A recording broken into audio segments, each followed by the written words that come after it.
भागवत ऋषि ने एक श्लोक में बहुत स्पष्ट लिखा है कि सुबह का ऊषा पान माने सुबह का पानी 4:30 बजे से 5:15 बजे के बीच में पीना सबसे अच्छा होता है।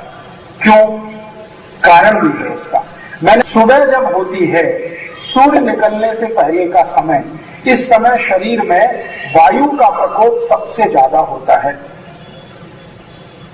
दोपहर जब होती है, सूर्य बहुत तेज तपता है, उस समय शरीर में पित्त का प्रकोप सबसे ज्यादा होता है। और शाम को जब सूर्य समाप्त हो जाता है, रात हो जाती है, तो कफ का प्रकोप सबसे ज्यादा होता है। हम शरीर में 3 तरह की व्याधियों को मानते हैं आयुर्वेद में। वात, जिसको वायु भी कहते हैं, पित्त और कफ। तो सुबह सुबह का समय वायु का प्रकोप सबसे ज्यादा होता है। और भागवत ऋषि बोलते हैं कि शरीर में जो होता है वो बाहर है वही होता है। आपने एक सूत्र सुना है, यथा पिंडे तथा ब्रह्मांडे, और इसका उल्टा भी है, यथा ब्रह्मांडे तथा पिंडे। जो ब्रह्मांड में होगा वही पिंड में होगा।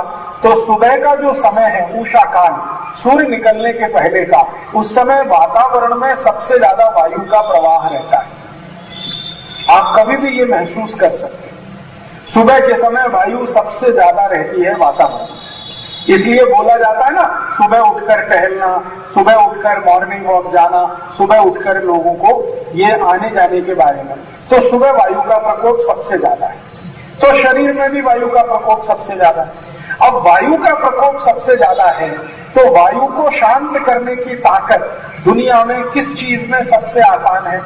तो कल मैंने आपको एक उदाहरण दिया था कि बहुत तेज आंधी चलती हो, धूल उड़ती हो और अचानक से बारिश हो जाए तो क्या होगा? सब कुछ शांत हो जाए, है ना?